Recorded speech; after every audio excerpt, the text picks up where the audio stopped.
Got it. Muito boa noite a todos e a todas. Vamos adiantar os slides para a parte que nos encontramos. Estamos chegando ao final da introdução. Gostaria muito de ter podido concluir hoje, mas é muita coisa e pouco tempo. Eu acho que também não é da vontade daqueles que nos orientam que ocorra muito. Não rola. Tem que ter digestão. Entendeu? A gente tem que digerir o que ela está dizendo. Senão, não adianta bolhufas.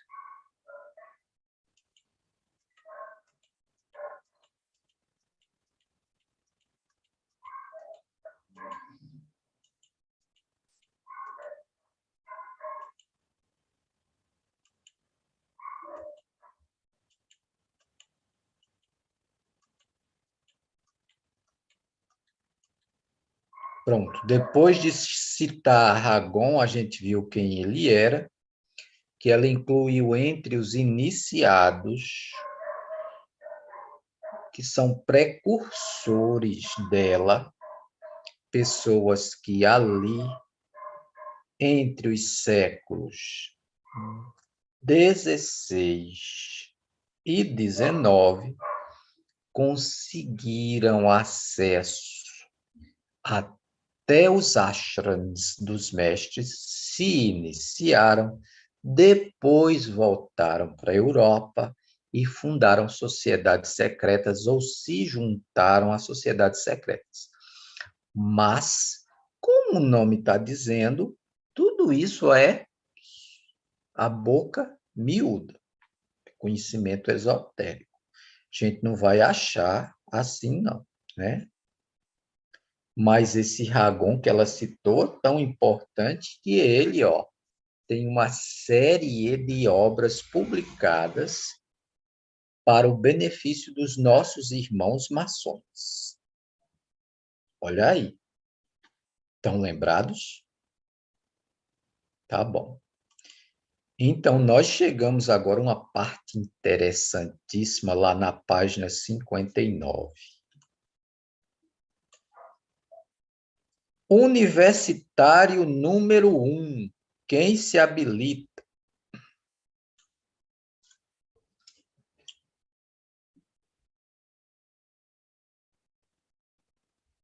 Muito bem, Elisa. Primeirona, libera o microfone e manda ver aí.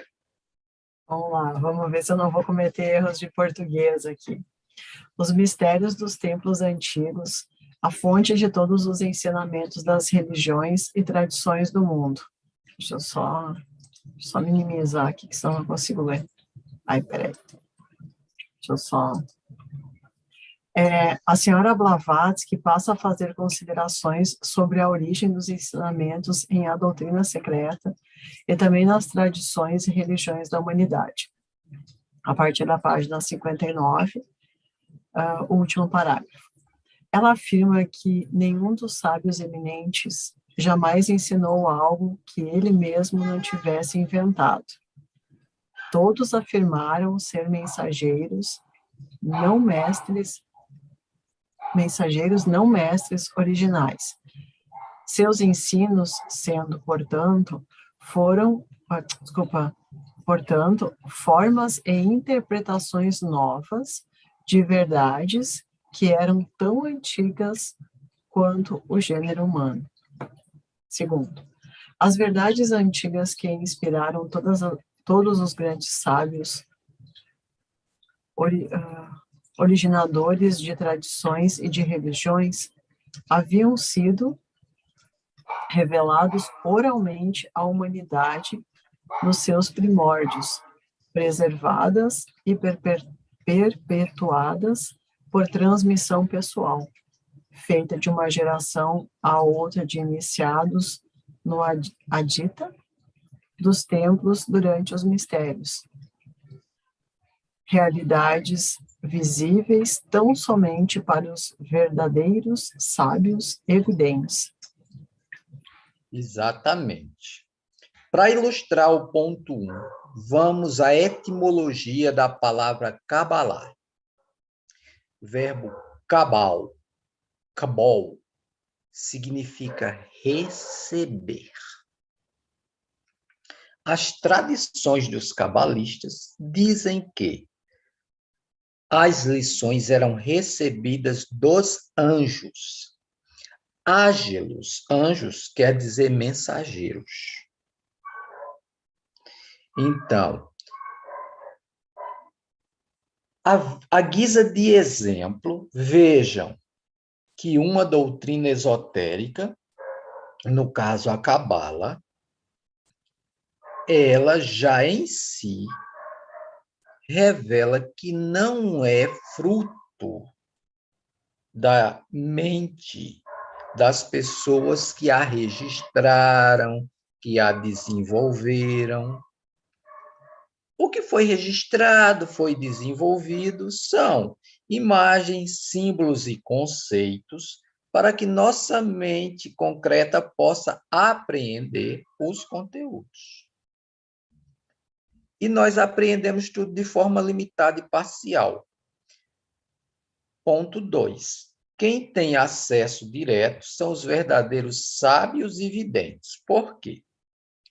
Pelo que nós já comentamos em reuniões anteriores. Tendo desenvolvido determinadas capacidades latentes e organelas físicas, astrais e mentais, eles acessam essas verdades lá em cima e têm a percepção direta do que elas são. Certo? De maneira que, no início, tudo isso era tradição oral e não podia ser escrito. E se escrito, quando o aparecimento da escrita foi cifrado em pelo menos 7 níveis de interpretações, exigindo 7 chaves, como nós vamos ver na aula de hoje. E o conteúdo mais revelador era dado a pouquíssimos candidatos aprovados que entravam no ádita dos templos, que é esse lugar aqui mais recôndito. Por exemplo, no antigo templo de Israel, as pessoas comuns, israelitas naturais, frequentavam o pátio e de lá não passavam. Os estrangeiros sequer podiam entrar no pátio. Eles ficavam ao redor, em contemplação, meditando, tentando se sintonizar com o que acontecia lá. Quem estava no pátio tinha acesso às falas dos sacerdotes e às representações exotéricas, com X, para muitos. O conteúdo esotérico era dividido em 2 níveis. Para os principiantes, mistérios menores já eram algumas coisas que nós hoje já nos aventuramos. Leis e princípios do universo, constituição dos corpos, responsabilidades que temos que ter, mas ainda os menores. Dentre esse grupo, depois de passar por provas, eram escolhidos muito poucos que entravam aqui, ó. Sendo que lá no antigo Israel, no altar, aqui, só entrava o sumo sacerdote. que a gente pode entender na linguagem dos mistérios por Hierofante, que era o grande iniciador. Certo? Então, ele levava um número bem reduzido para cá, e esses que entravam ali aprendiam diversas coisas e, ó, silêncio. Revelar qualquer das coisas sagradas e secretas era punido com a morte. Eram julgamentos sagrados, juramentos sagrados. Ok? Como é que Era é? assim, sim, o Desculpe, mas iniciado que essa questão. ousasse profanar os mistérios maiores, revelando aquilo que ele jurara jamais revelar e traindo os votos solenemente contraídos, ele sabia que estava debaixo de lei e cedo ou tarde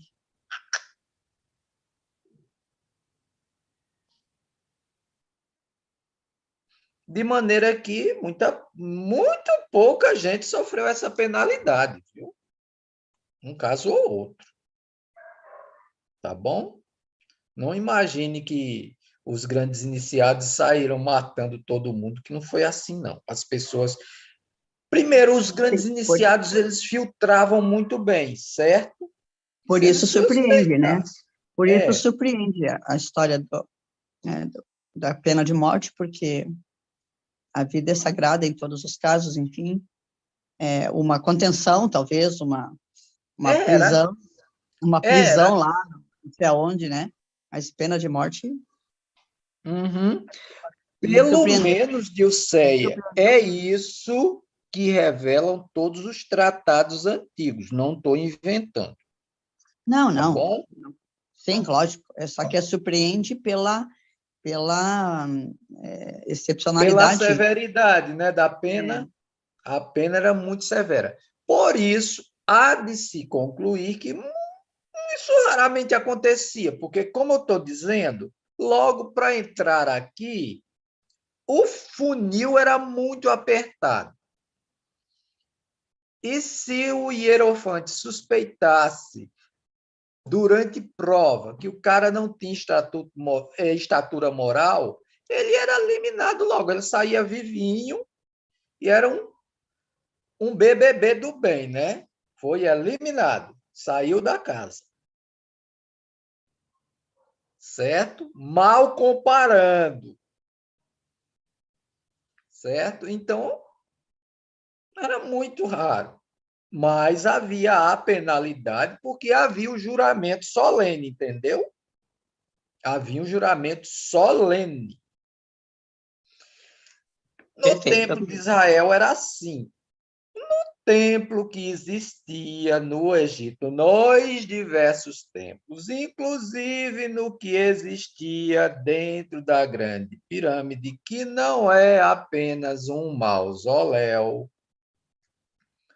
por causa das câmaras secretas que foram descobertas aqui, que tem altares que sugerem a realização de rituais que aparecem descritos em documentos que falam dos mistérios, certo? Então, certamente aqui também, ó, lá no Antigo Egito acontecia também a mesma coisa. Então, o que a grande população dos egípcios sabia da religião egípcia antiga era esotérico, era simbólico, era alegórico.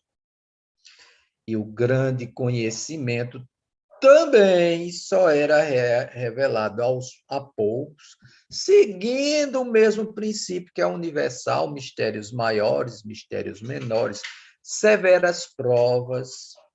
É por isso a pertinência de duas obras: Escolas de Mistérios, Caneta e Papel. As Escolas de Mistérios de Clara Cod, pela editora Pensamento,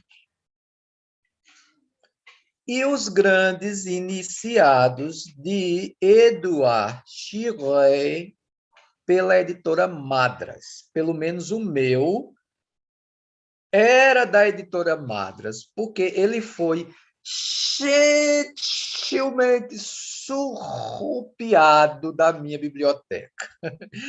E a pessoa que orquestrou e perpetrou o delito jura que perdeu o livro, mas eu tenho certeza que ela não perdeu. O que ela não quer é me devolver.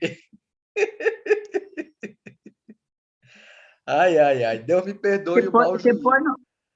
Deus te perdoe. Você põe lá para nós, por gentileza, o nome que eu perdi o segundo. É Histórias do Mistério e outro?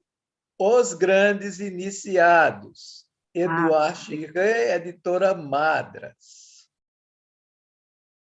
Mas eu coloco no grupo. Muito bem, então... Essa segunda opção, Aldo, acho que consegue na estante virtual também os Grandes Iniciados. Acredito que sim. Deve ter. Deve ter.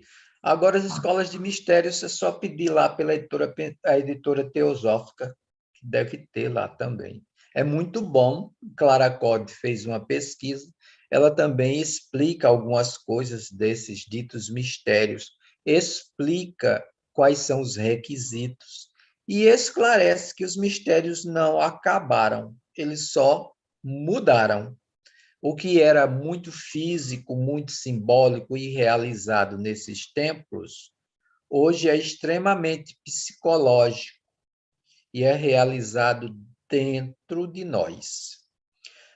Hoje nós somos o templo vivo. Isso já é sugerido nos evangelhos, lá e nas cartas dos apóstolos, discípulos lá do Mestre Jesus, às margens do mar da Galileia, né? 100 anos antes da presença romana na Palestina. Volto a insistir, foi 100 anos antes. A igreja tá escondendo muita coisa e criando muita coisinha em cima. Foi 100 anos antes do que a igreja diz. Ok. Até aqui tudo bem, né? Tudo antigo, nada inventado, tradição oral, muita coisa escrita, mas de forma alegórica e seguindo os princípios dos antigos mistérios, menores e maiores. Ok? Tá certo. Então, onde é que a doutrina secreta vai entrar nisso tudo?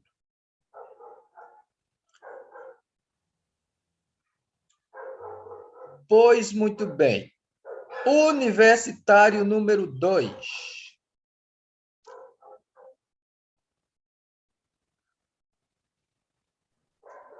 Posso ler? Pode. Deixa eu desligar aqui. Os mistérios dos tempos antigos, a fonte de todos os ensinamentos das religiões e tradições do mundo. Para apoiar suas afirmações, a senhora Blavatsky cita a seguinte declaração de Confúcio, que foi um legislador muito mais antigo do que um sábio mais moderno. Eu não faço mais que transmitir, não posso criar nenhuma coisa nova. Creio nos antigos e, portanto, os venero.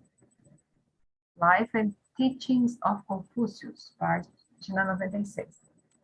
Então, ela passa a afirmar a mesma coisa no que diz respeito aos ensinamentos expostos em A Doutrina Secreta. Ela escreve: em verdade, o que se contém nesses volumes foi recolhido tanto de ensinamentos orais como escritos. A primeira apresentação da doutrina esotérica se acha baseada nas instâncias versos antiguíssimos, escritos em folhas de palma, tornadas impermeáveis e imunes à ação do tempo por algum processo específico, desconhecido. O antigo livro secreto da Edisiana. Ver a página 94 até 99, as 6 primeiras instâncias da cosmogênese, que representam os anais da etnologia, que apresentam os anais que a etnologia desconhece. As instâncias foram escritas num idioma ausente da nomenclatura das línguas e dialetos que a filologia conhece, pertencente ao ocultismo. A senhora Blavatsky admite que sofreria o descrédito e até escárnio por parte dos cientistas e clérigos da sua época, devido às verdades inoportunas que sua obra tende a revelar, e previu que tal atitude prevalecerá no século XIX, mas somente naquele século, porque no século XX os eruditos principiariam a reconhecer que a doutrina secreta não foi nem inventada nem exagerada, mas, ao contrário, simplesmente delineada, e, por fim, que os seus ensinamentos são anteriores aos Vedas. Isso. Muito antigos. Essa língua secreta, a gente já falou sobre ela, é o Senzar, são formas geométricas, são números, são caracteres, são anagramas, são universais, sábios de todas as partes do mundo a usam, é a língua sagrada dos mistérios. Madame Blavatsky teve que aprendê-la e aperfeiçoar o seu inglês, também porque ela teve de traduzir para o inglês e ela não falava inglês direito. Eu acho que eu já falei disso para vocês aqui, noutra aula. Mas ela, no curso que ela fez no Tibete com os mestres, entre outras coisas, o mestre Kuthumi, que é exímio linguista, ensinou inglês para ela. Ele disse, depois das aulas, ele disse, bem, agora parece que seu inglês está um pouquinho melhor que o meu. O mestre Kuthumi é fascinante. Fascinante, fascinante. Não tem como ela ter inventado os mestres, minha gente. Quem não tem ainda, por favor, adquira e comece a ler as cartas. Comece a ler sem compromisso, não precisa nem pensar em algumas coisas complicadas que ele começa a falar. Mas crie intimidade com os Mahatmas que escreveram, que eram os Mahatmas que estavam junto de Madame Blavatsky e que legaram a ela a doutrina secreta, que não é de autoria dela, é de autoria deles. Ela agiu como secretária. Tá bom? Então, lá na página 94, quando vocês abrirem lá aqui no volume da Pensamento, extraído do volume que a senhora Anne Besant tinha adiado, tornou disponível, aí você tem lá as instâncias. São simplinhas de entender, olha só. Onde estavam os construtores, os filhos resplandecentes da aurora do Manvantara, nas trevas desconhecidas, em seu ar e Parananishpana, os produtores da forma, tirada da não-forma, que é a raiz do mundo, Devamatri, Swabhava, repousavam na felicidade do não-ser.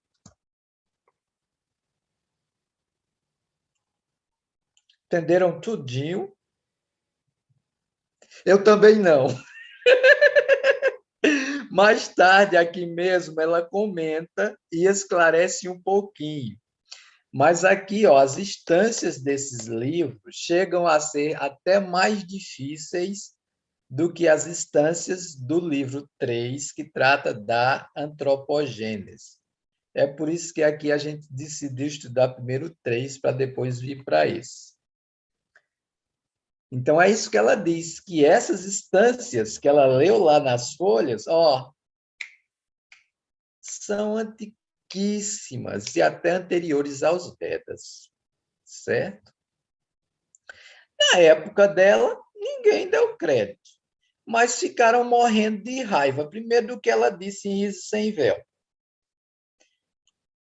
E se negaram a aceitar o que ela diz na doutrina secreta, principalmente quando ela questiona o positivismo, quando ela questiona o darwinismo, quando ela questiona a teoria da evolução da forma como era ensinada, quando ela questiona a datação geológica dos períodos, quando ela aponta que o homem, a Terra, que tudo é muito mais antigo do que a ciência e suas datações da época apontavam. Então, descrédito, impostura, impropério. Só não disseram que a obra era verdadeira e que Madame Blavatsky era santa. O resto foi uma festa, né? Mas, conforme ela disse, agora, no século XX, a coisa foi mudando. E pessoas da monta de Albert Einstein, quem mais? Escritores muito famosos, Yeats, no finalzinho do século XIX,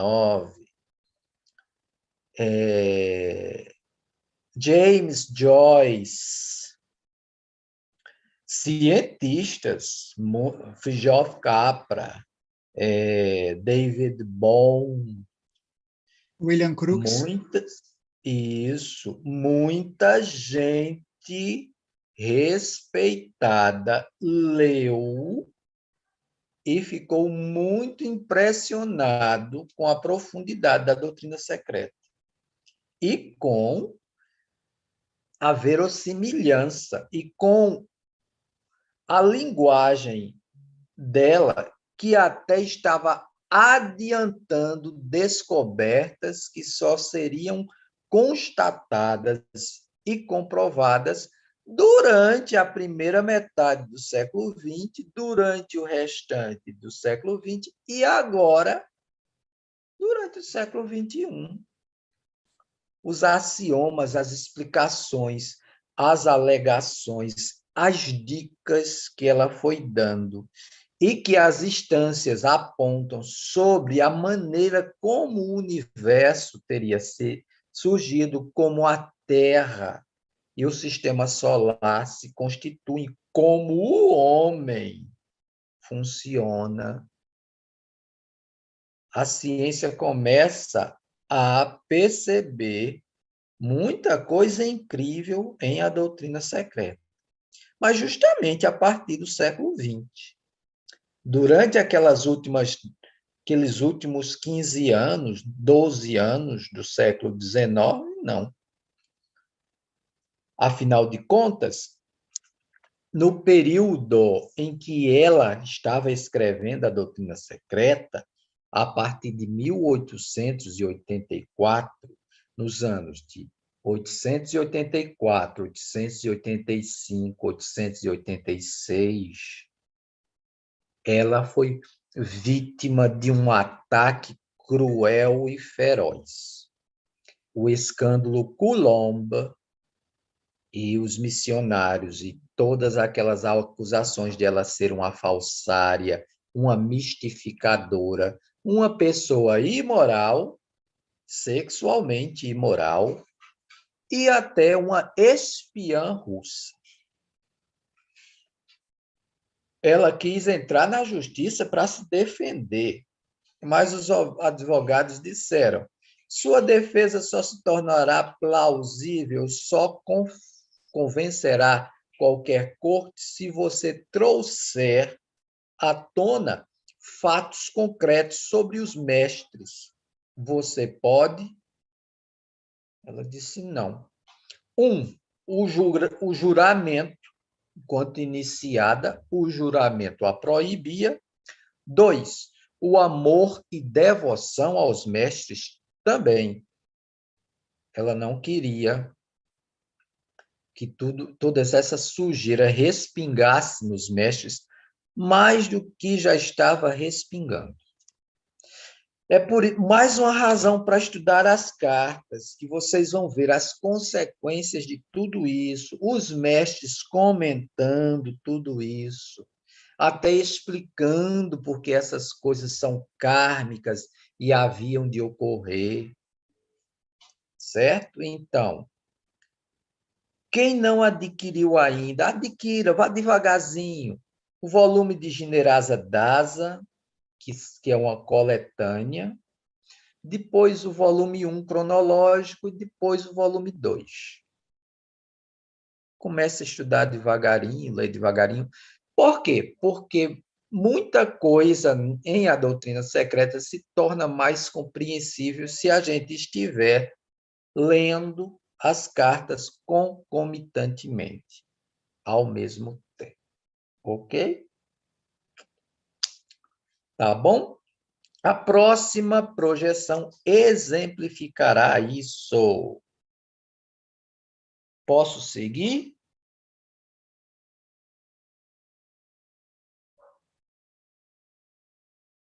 Quem cala consente. Então, vamos lá.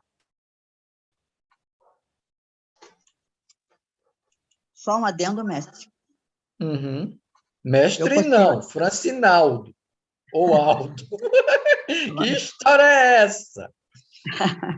É sinônimo de prof, então, tá bom? Tá Professor, bom. Prof, tá bom. Tá bom. Tá. Gostei. Tá bem. Eu tomei a liberdade de postar ali no chat, que sempre que possível estou acompanhando nas segundas-feiras, nesse programa da ST, às 19h30, é um estudo absolutamente fantástico da Carta dos Mahatmas, pelo Marcelo Luz, e tem um playlist desde o início das apresentações, por data, por assunto, olha, é um trabalho minucioso, dedicadíssimo, muito esclarecedor e absolutamente fantástico. Eu recomendo a todos. Eu pus o chat, o link do Zoom para quem tiver interesse. Muito bem lembrado. O irmão Marcelo Luz é um estudioso profundo das cartas. Eu já tive o privilégio de participar com ele em um simpósio por aqui, pela Paraíba, para todo o Nordeste, sobre as cartas. Realmente vale a pena. Também já assisti a alguma aula dele nas segundas-feiras. Muito obrigado, Dilceia, super pertinente. Próximo universitário ou universitária? Pode ser eu? Pode. Boa noite a todos. Porque a doutrina secreta não é mera superstição. Segundo a senhora Blavatsky, entre parênteses, fim da página 61 e pela página 62, a doutrina secreta é uma simples e despresumida afirmação baseada no conhecimento dos fatos, acerca da origem do universo e do homem, bem como de leis ocultas por trás dos fenômenos físicos e metafísicos que podemos perceber com nossos sentidos e investigar, ainda que muito limitadamente, por meio de nossas ciências exatas. Parênteses. Há neste ponto do final da página 60 da edição de Adyar, cuja tradução estamos usando, visto que foi a base dos 6 volumes editados em português pela editora Pensamento, uma interessante interpolação textual, pois não conta nos volumes originais publicados em inglês pela editora Theosophical University Press, da Sociedade Teosófica Norte-Americana, em Pasadena, Califórnia, Estados Unidos. É fato amplamente reconhecido entre os membros da Sociedade Teosófica em todo o mundo que a edição de Adyar, publicada pela senhora Annie Besson, realmente contém diversos excertos autorizados por ela. Mesmo assim, vale a pena citar o trecho espúrio em questão. aspas, de 100 em 100 anos, surge uma tentativa de mostrar ao mundo que o ocultismo não é vã superstição, uma vez que se possa, de algum modo, entreabrir a porta, ela ir se abrindo cada vez mais nos séculos sucessivos. Os tempos estão propícios para o advento de conhecimentos mais sérios que os permitidos até agora, se bem que ainda têm de ser muito limitados. Fecha aspas. Vamos observar duas coisas. A primeira, a edição de Adyar saiu em 1888 e houve reimpressões no início do século XX, o que parece, por esta interpolação, em harmonia com o restante do texto. 2. A interpolação em questão, citada verbatim acima, parece ecoar um trecho da Carta 22, do Mahatma KH, é isso mesmo? Sim, Kutumi Aos senhores, KH. tá. Aos senhores A.P. Sinet e A.O. Rumi. Muito bem. Então, gente, vamos por partes. Então, a doutrina secreta, ela não é superstição, ela fala de fatos. Esses fatos podem ser entendidos e percebidos quando a gente começa a investigar. Por exemplo, a nossa natureza emocional. A natureza de nossas emoções em conflito com a nossa razão sugere que a nossa natureza emocional constitui uma instância consciente à parte. Comprovo o que ela disse sobre o princípio Kama, ou seja, um corpo astral composto de desejos e emoções. Certo? Existem diversos estudos em psicologia sobre isso. Também a natureza etérica, os campos de ressonância magnéticas e o campo magnético humano, que já foi fotografado pelo senhor Kirlian, nas famosas fotografias Kirlian. Ou seja, existe realmente um corpo energético e forma ao nosso redor. Então, mais um princípio comprovado, o princípio prana e o duplo etérico. Certo? Então, ela falou dessas coisas, ensinou essas coisas em detalhes. Também leis e princípios da natureza, como o fato do universo se encontrar em expansão, isso já foi comprovado que é verdade, entre outras coisas. Muitas coisas estão vindo à tona com a quebra do paradigma mecanicista da ciência e o advento da física e mecânica quântica, quando a ciência mudou de paradigma e começou a enxergar as coisas como um todo, a partir da teoria da relatividade de Einstein e dos estudos das partículas subatômicas inferiores aos elétrons, aos prótons e aos nêutrons, aos quarks e aos quântons, que estranhamente parecem responder ao nosso pensamento. A doutrina secreta faz alusão a tudo isso. E tudo isso veio à tona através da ciência do século XX. Aí a passagem polêmica. Finalzinho da página 60, nessa edição aqui, da editora Pensamento, tem um parágrafozinho.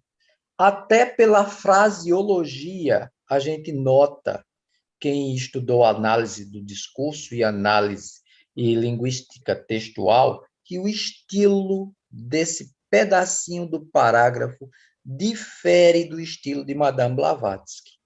Logo, quando a gente chega aqui, na edição de Pasadena, que foi mais fiel aos originais do que a edição de Adyar, não tem esse parágrafozinho. Então, trata-se de uma interpolação textual. A senhora Annie Besant resolveu permitir que alguém, raciocinando no que lera no parágrafo, esclarecesse qual era o momento do século XX e dissesse que, a partir do século XX, já se teria permissão de levantar mais um pouquinho o véu, certo? Mas trata-se de uma interpolação textual. Quando a gente vai no inglês aqui, ó, não tem essa parte. Não tem. Não tem. Certo? Não tem essa parte. Quem for capaz de ler em inglês, recomendo que compare as duas edições. Aqui só tem 2 tomos. Esses 2 tomos correspondem aos 4 primeiros aqui. O azul, o rosa, avermelhado, o verde e o rosa. Não, o verde e o marrom. O rosa e o verde escuro, o verde claro, o marrom. Esse avermelhado e o azul correspondem a isso aqui, os 2 tons. O verde escuro e o rosa são comentários, são artigos de autoria de Madame Blavatsky e de autoria de alunos dela, que é a senhora Annie Besant achou por bem adicionar à doutrina secreta, mas não fazem parte integral dos volumes originais deixados por ela. É porque a senhora Besant ela ganhou mais ou menos 1 metro de manuscritos organizados pelo Archibald e pelo Bertrand Kittler, 2 alunos de Madame Blavatsky que haviam trazido ela da Alemanha para viver em Londres e compraram, alugaram uma casa para ela em Londres, e ela terminou de escrever a doutrina secreta por lá, deixou pronto o volume 3, cadê ele? Deixou pronto o volume 4, cadê ele? Certo? Annie Besant parece querer sugerir que aqui, nesse verdinho e nesse rosinho, estariam os 3 e o 4, que ela menciona em correspondência, mas que aparentemente não apareceram. Por que não? Porque quando a gente lê esse verdinho aqui e esse rosa, não tem tudo que ela disse que tinha escrito para o volume 3 e 4. Exemplo, biografia de todos os iniciados da raça ariana, do Egito para cá, todos os grandes. E detalhes sobre o que acontecia nos mistérios maiores. Não tem aqui. Nem aqui, nem aqui, nesses 2. Pode ler, de ponta a ponta, você vai ver isso, não. Vai encontrar algumas biografias, mas não de todos os iniciados, como ela disse.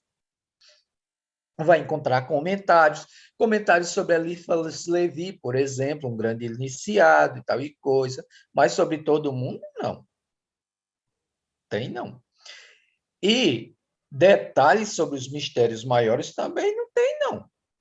Nem a gente que estuda essas coisas e que começa a trabalhar com nossa própria natureza em base pessoal, começa a trabalhar com nossa própria natureza mesquinha e egoísta, ao analisar a si mesmo, a gente sabe que não está pronto para saber dessas coisas, não, que são capazes de fazer aflorar poderes latentes que a gente certamente não estaria preparado para usar com responsabilidade. Isso vai ter que esperar um pouquinho para ser revelado. De qualquer maneira, professor, vai jogar fora, então, no lixo esse aqui e esse aqui? De forma alguma. Muita informação boa, certo? No meio de algumas informações que a gente põe uma interrogaçãozinha. Mas o mestre pede a gente para desenvolver discernimento para quê? Para isso. Certo? É o discernimento que leva a gente a fazer isso. Não, peraí, vamos ver essa partezinha aqui, parece estranha. Vamos lá na edição em inglês. Olha, não tem, ó. Então, logo, foi um acréscimo. Acréscimo de quem? Da senhora Besant, lá no finalzinho do século XIX, início do século XX. Certo?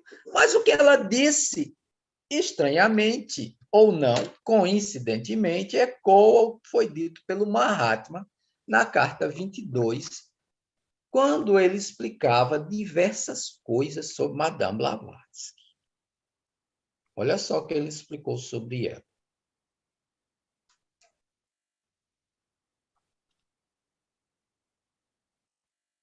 Ele disse que ela era uma pessoa que tinha defeitos graves. Porém, isso aqui, ó,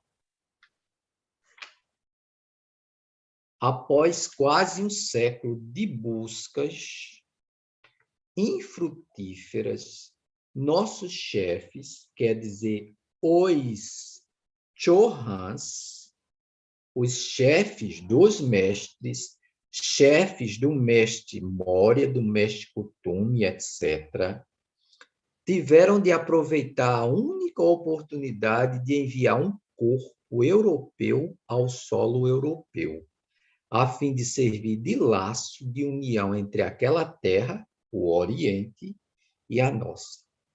Esse corpo europeu era o corpo de Madame Blavatsky, que reunia todas aquelas propriedades especiais e poderes latentes já aflorados, prontinhos para serem usados.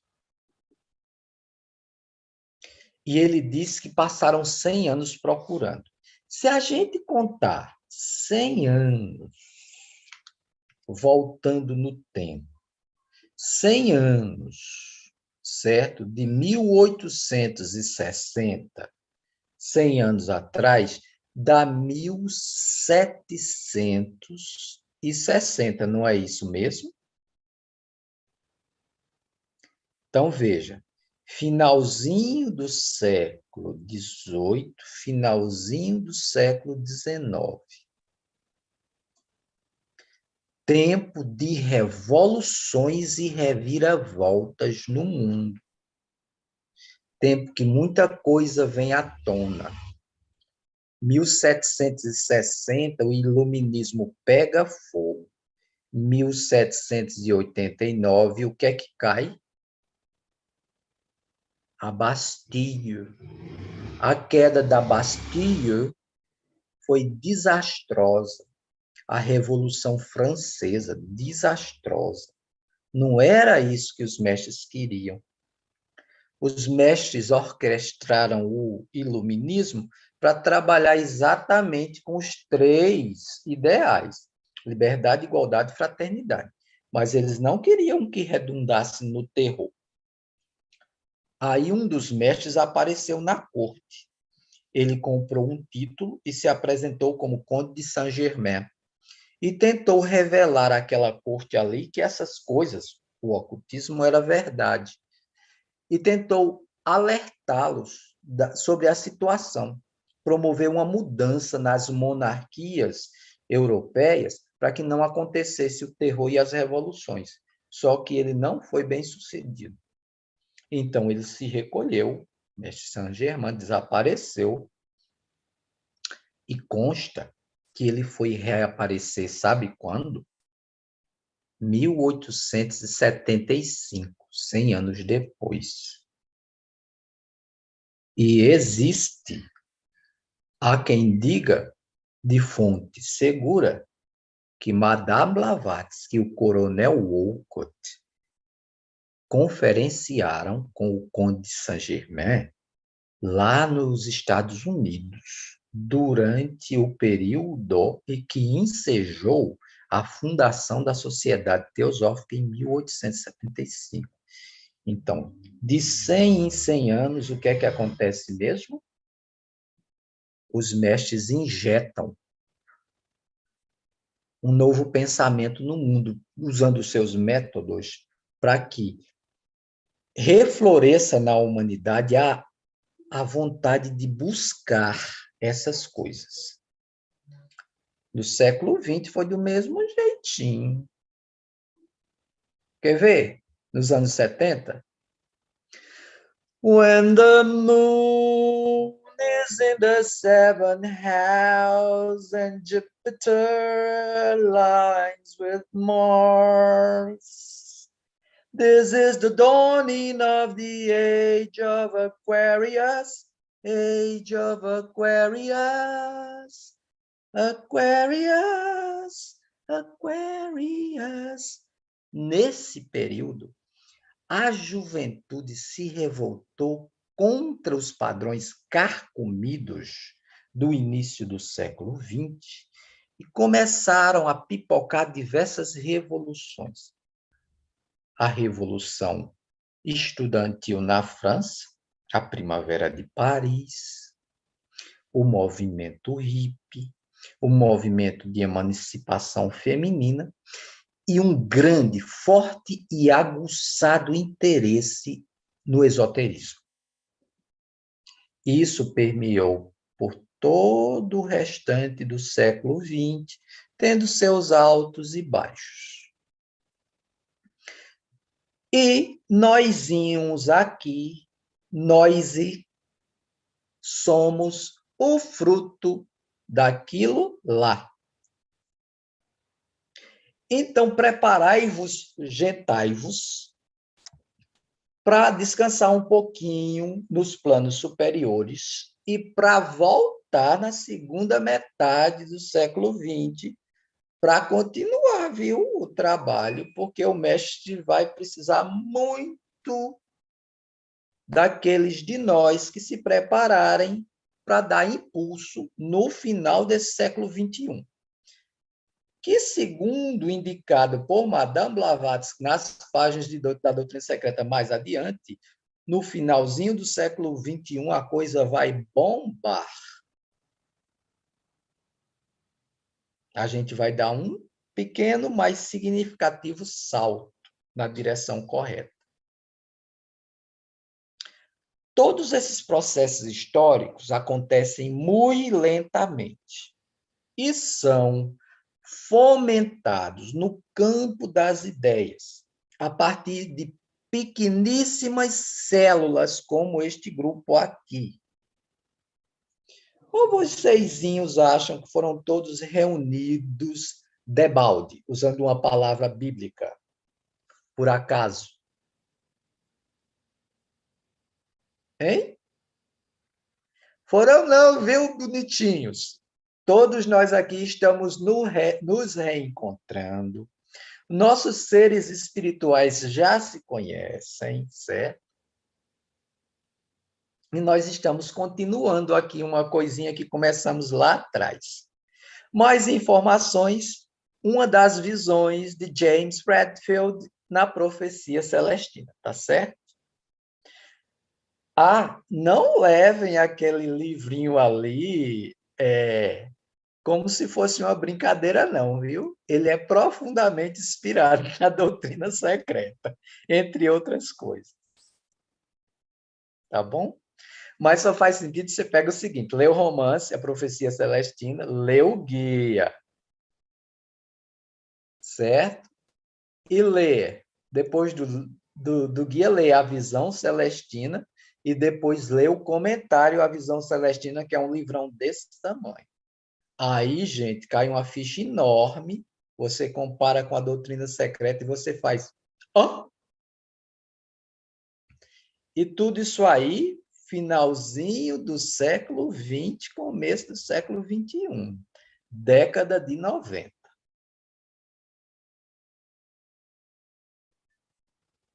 Então, é ou não é de 100 em 100 anos? Que os mestres dão uma catucadinha no Manas para descer um pouquinho do Budi para a raça humana.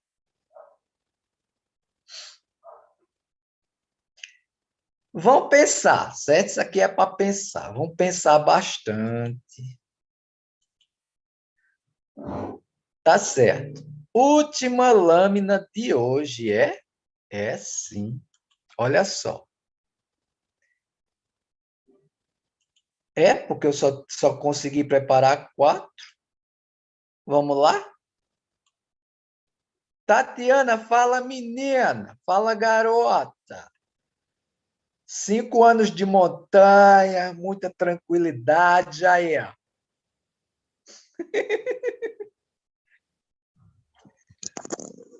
Francinaldo, Oi! é muito a respeito desse nosso encontro, e é uma coisa que eu acho que eu só posso falar com vocês mesmo. Claro, bicho grilo só entende bicho grilo. A doutrina secreta, eu já venho paquerando com ela há bastante tempo, mas eu ficava focado no livro 1 e não entendia nada. E quando eu vim para aqui, para Piatã, eu já conversei com você um pouco sobre isso, foi um chamado espiritual. Eu, em meditação, começava a ver um rostinho muito pequenininho, que eu identificava depois.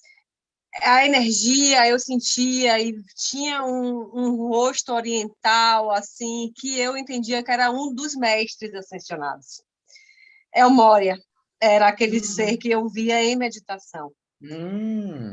E começou a ficar muito repetitivo isso nas minhas meditações aqui, eu não entendia por quê, tinha vergonha de falar com pessoas sobre isso, dizendo, não, tá ficando louca, né? E Fale logo não, ó. depois... Só com a gente aqui. Exato. Logo depois surgiu um grupo, também pela internet. Eu juntei uns amigos que a gente tinha o Caibalho, mas também era de difícil leitura. Inclusive, eu acho que 2 deles estão aqui no nosso grupo, que é Silvio Marquezine e Cel, que é a esposa dele. O grupo começou com umas 6 pessoas, mas nós 3 fomos que levamos esse estudo adiante. E na aula passada, quando você mencionou, me veio muito essa lembrança, que é muito claro para mim hoje que a gente ficou 1 ano estudando o livro, a gente achou que fosse ser mais curtinho, mas levamos 1 ano inteiro estudando, nas quartas-feiras, à noite também, pelo WhatsApp mesmo, não, era pelo Zoom mesmo que a gente fazia. E eu vejo muito que foi uma preparação para a gente conseguir chegar aqui, para nós 3 conseguirmos acompanhar vocês. E depois do nada, entre aspas, eu vi a chamada do curso e vim, chamei eles e estamos aqui estudando. Então, eu me identifico muito quando você fala isso, que a gente não está aqui por acaso. E é isso, é um depoimento. Muito obrigado. E eu tenho certeza que quem não percebeu ainda vai juntar os pontinhos e vai perceber, porque isso é coisa dos mestres. Eles disseram isso a Francesca Arundel, na carta que está lá no volume de Generasa Daza, uma carta mandada para Francesca, porque ela era discípula do mestre. E ela se achava tão, meu Deus, eu não tenho capacidade para fazer nada. Aí o mestre mandou uma carta de amor para ela.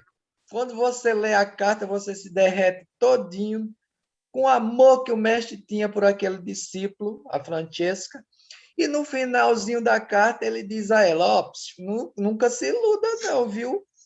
Esse grupo que você coordena aí em Londres e todos vocês vieram a nós, aos mestres, por afinidades kármicas, e não é a primeira vez que foram reunidos. Essas cartas, embora direcionadas a pessoas há muito tempo atrás, revelam modus operandi da hierarquia.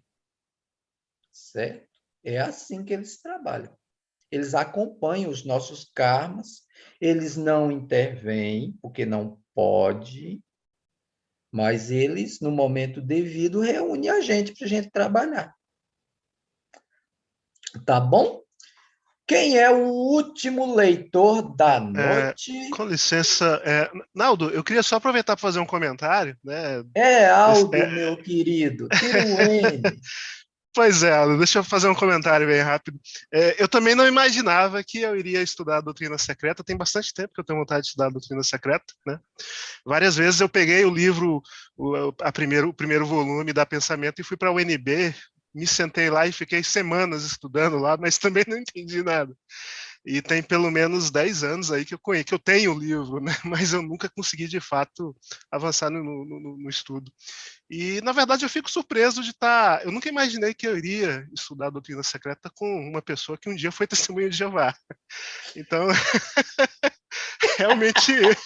Olha o tamanho da sincronicidade! Pois é.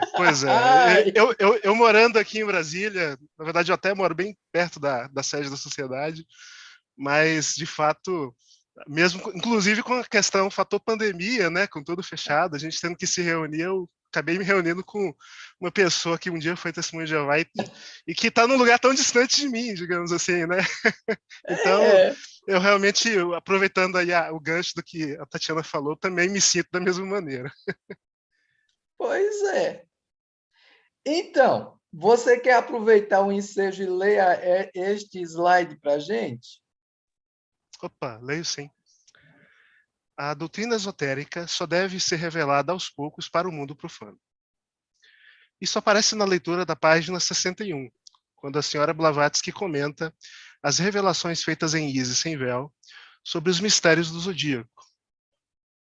Ela diz que a chave dos mistérios esteve perdida para o mundo e que a esta chave devem dar-se 7 voltas antes que todo o sistema possa ser divulgado. Não daremos aqui senão uma volta, para permitir ao profano uma rápida visão do mistério. Feliz aquele que aprender o todo. Ela confessa que conhecia pouca coisa do que lhe fora ditado pelos mestres em Isis, e que as revelações que agora podiam ser feitas lhe estavam vedadas. Em seguida, o século XX novamente recebe atenção. No século XX, alguns discípulos bem informados e com qualidades muito superiores poderá ser enviado pelos mestres da sabedoria para dar provas definitivas e irrefutáveis de que existe uma ciência chamada Gupta Vidya, e de que, assim como as nascentes do Nilo, outrora envoltas em mistério, a fronte de todas as religiões e filosofias atualmente conhecidas, permaneceu esquecida e perdida para a humanidade durante séculos, mas foi afinal encontrada.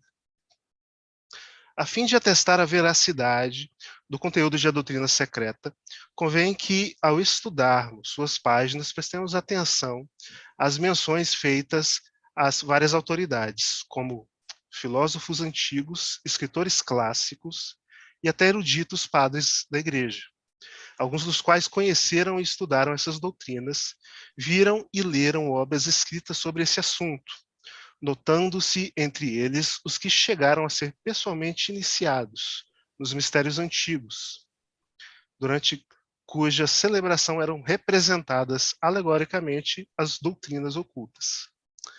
Terão que ser citados nomes históricos dignos de confiança, autores bem conhecidos, antigos e modernos, de competência indiscutível, julgamento reto e veracidade comprovada.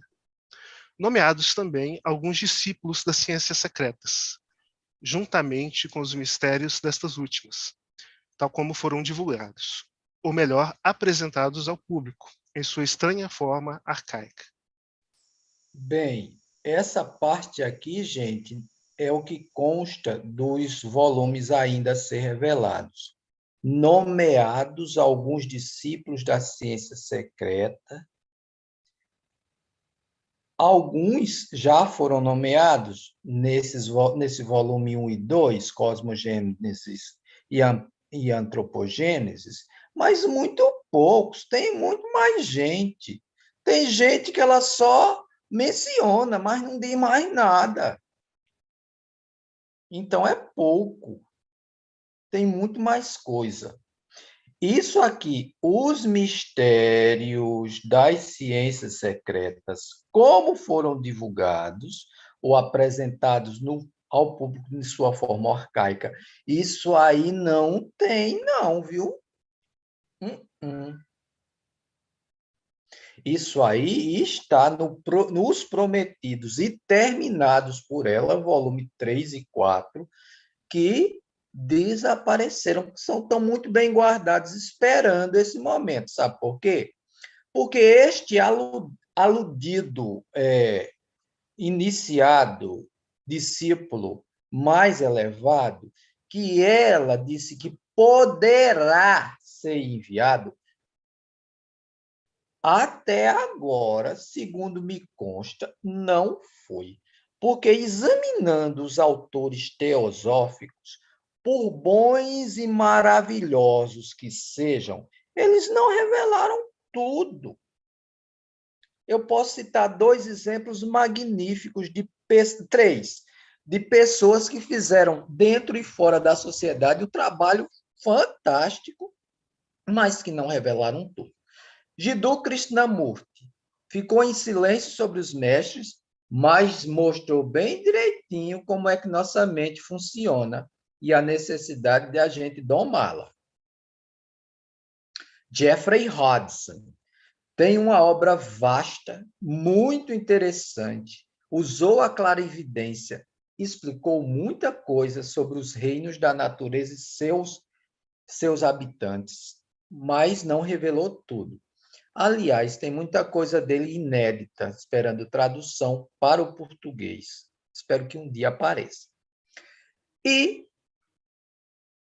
P.K. Taimni, que só fez explicar para a gente os caminhos pelos quais a gente pode desenvolver as práticas da yoga e fazer a autocultura, a purificação dos veículos, para que quando a gente se colocar em estado meditativo, a mente vá realmente acessando o que é interessante dos planos búdicos e a gente vá percebendo as coisas.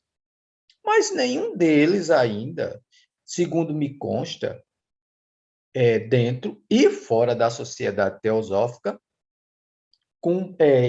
ainda entrou nesse perfil que ela disse aqui. Alguém capaz, alguém enviado pelos mestres, com qualidades muito superiores às dela. Até agora, ela é sui generis e au concurso. Não tem ninguém igual a Madame Blavatsky até agora. Ela continua sendo aquela pessoa que todo mundo que estuda essas coisas, não importa por onde, acaba chegando nela e meu Deus, que pessoa, que ser é esse? Que capacidades eram essas? E ela disse que seria superior, né, essa pessoa.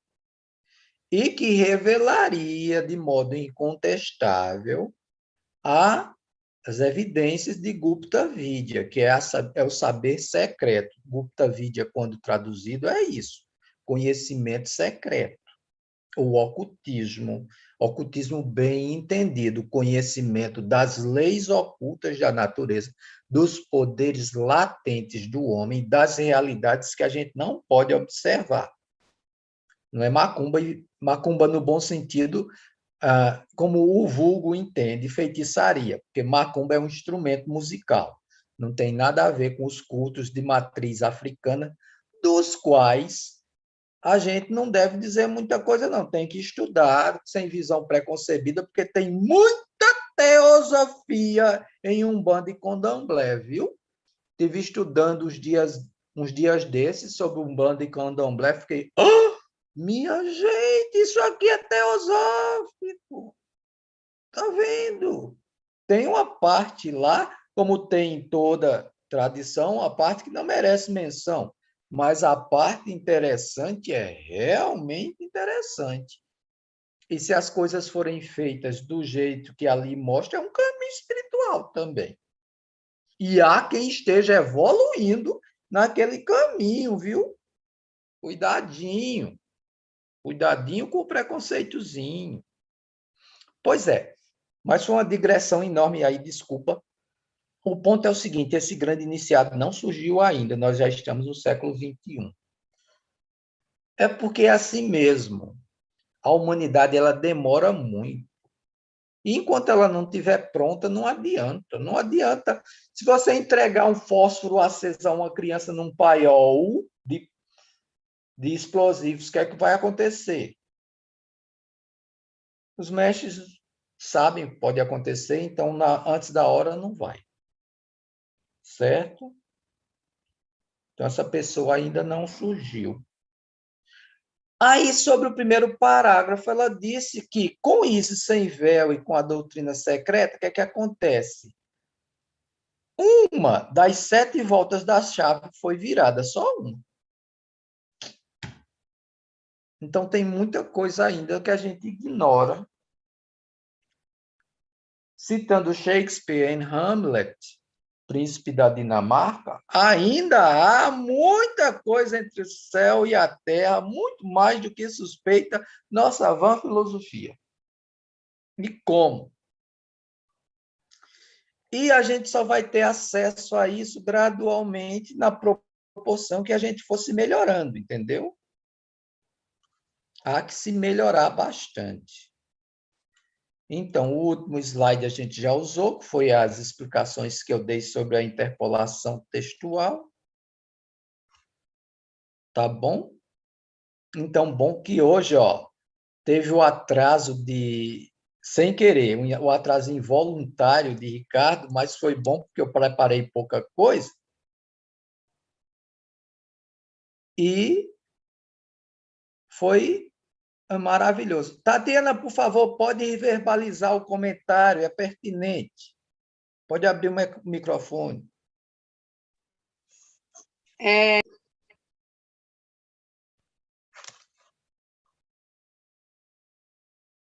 Comentário que ela pôs no chat, Agora, gente. pronto. Eu coloquei ali um livro escrito por um pai de santo de Umbanda, chamado Rubens Cereceni, e esse livro é o Livro das Energias. É um livro bem complexo também, e muito perto do que a gente estuda aqui, né? Eu venho de base de matriz africana, porque eu fui umbandista há muitos anos, e a Umbanda foi onde eu enxerguei a coisa, opa, peraí, ainda que não é só essa coisa terrena, não, tem uma coisa a mais aí.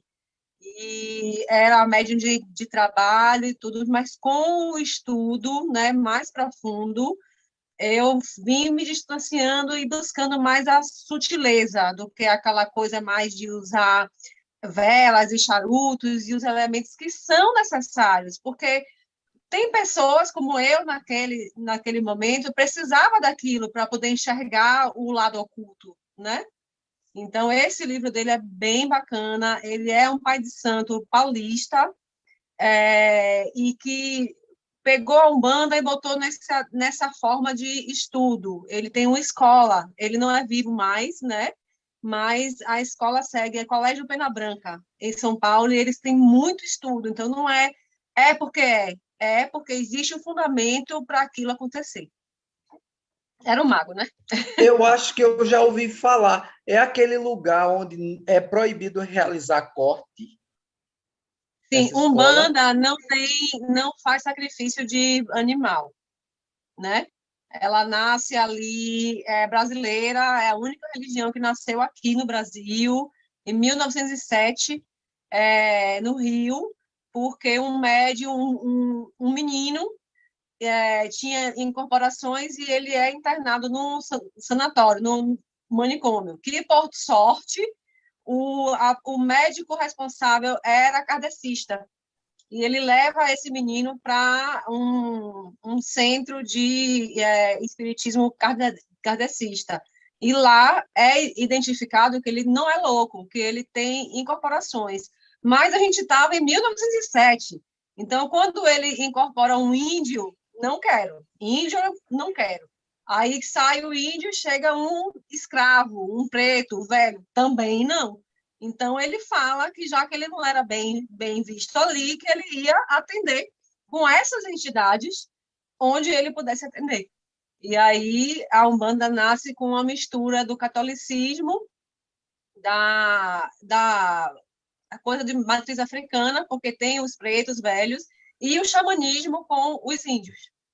É bonita também. Exatamente o que eu li pesquisando. Você acabou de pontuar as ideias principais do artigo que eu li. Eu li um artigo exatamente sobre isso. E olha aí, como a gente não pode reforçar preconceitos carcomidos, a gente tem que ir na essência das coisas, tem que despir as tradições de suas excrescências, de suas esquisitices, e chegar no cerne. Quando a gente chega lá no cerne, aparece, sabe o quê? Gupta Vidya, teosofia, filosofia esotérica. É a margem, é a origem de tudo. Então, gente, por hoje basta. Vamos pensar. Tem muita gente aí com os miolos fervendo. Cadê Daniel?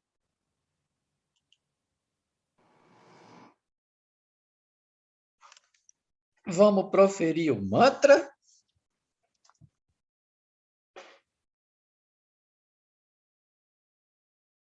Ó vida oculta, que vibras em cada átomo. Ó luz oculta que brilhas em cada criatura. Ó amor oculto que a tudo abrange na unidade. Saiba todo aquele que se sente uno contigo, que ele é, por isso mesmo, uno com todos os outros. Gratidão, gratidão, gratidão.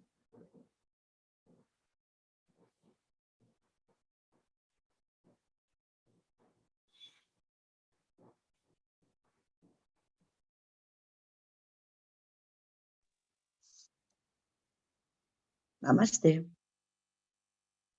Om Shanti. Boa noite para todo mundo. Boa semana. O microfone está Boa noite. fechado. Boa noite para Boa noite. todos.